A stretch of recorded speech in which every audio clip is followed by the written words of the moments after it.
Pambalita, dumadaing ang ilang tsuper na hindi raw nabayaran sa contracting program ng gobyerno.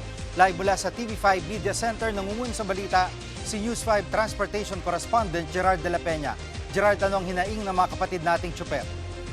Alam mo, Jiggy, simple lang naman ang hiling nitong mga kapatid nating tsuper at ito yung mabayaran sila matapos itong service contracting program ng pamahalaan. Kasi mahigit isang buwan na simula nang natapos itong programang ito, marami pa rin sa kanila yung hanggang ngayon hindi pa rin nababayaran. Kung maalala natin, itong service contracting program ay yung babayaran yung mga tsuper ng mga pampublikong sasakyan ng certain amount sa kada kilometrong ibinabiyahe nila. At kasabay din ito yung pagbibigay ng 20% na discount para sa mga pasahero at kung ikaw naman ay senior citizen o PWD o estudyante, 40% yung diskwento. Pero yun nga, nalugi sila dito, ang daming hanggang ngayon problema sa pera, kaya naman sana raw ay mabayaran na sila. Itong isang kooperatiba na kausap natin, itong mga bumabiyahe dyan sa rutang Muñoz Monumento dyan sa Quezon City, ang sabi nila sa ngayon 1.3 million pa yung makokolekta sana nila mula sa LTFRB. At ito namang isang kooperatiba na bumabiyahe dyan sa Cubao, Panay na ruta,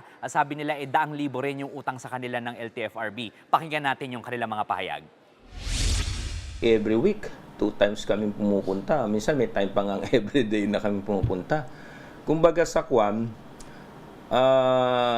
medyo dagdag na trabaho pa sa amin to na imbis na may matrabaho na kami, pumupunta pa kami lagi to follow up. Nagkautang-utang na po yung mga membro namin. Nung utang na ng 5-6 kasi nagpasukan po. Siyempre yung mga anak po nila kailangan po buli ng mga bag, sapatos.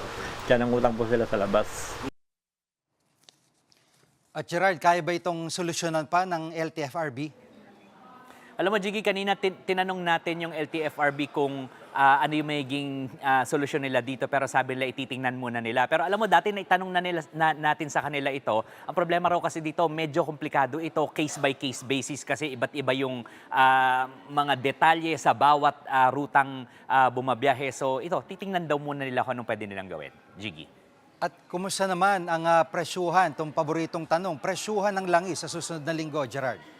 Nako, Jiggy, mukhang good news tayo for next week dahil mismong ang Department of Energy na nagsabi na mukhang magkakaroon na talaga ng rollback sa susunod na linggo. Kanina tinanong natin yung mga sources natin sa industriya at ang sabi nila ay mukhang magkakaroon ng rollback sa presyo ng diesel na as much as 8 pesos and 50 centavos per liter at sa gasolina naman ay mukhang as much as 4 pesos and 50 centavos yung magiging rollback natin. At yan nga ay matapos itong napipintungang tapos maibalita itong napipintong pagpirma ng kasunduan sa pagitan ng US at Iran para nga magkaroon ng kapayapaan dyan sa Middle East. Pakinggan natin ang pahayag ng Department of Energy.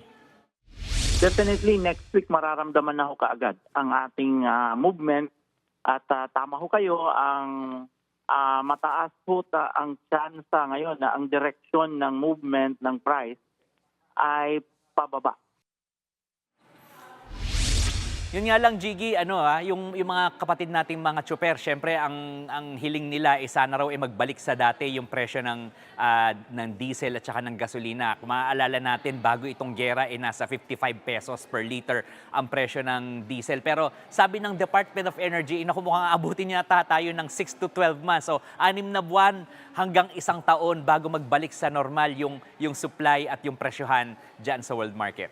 Yan muna ang latest. Balik sa'yo, Jiggy. Yan ang ulat ni Gerard de la Peña live mula sa TV5 Media Center.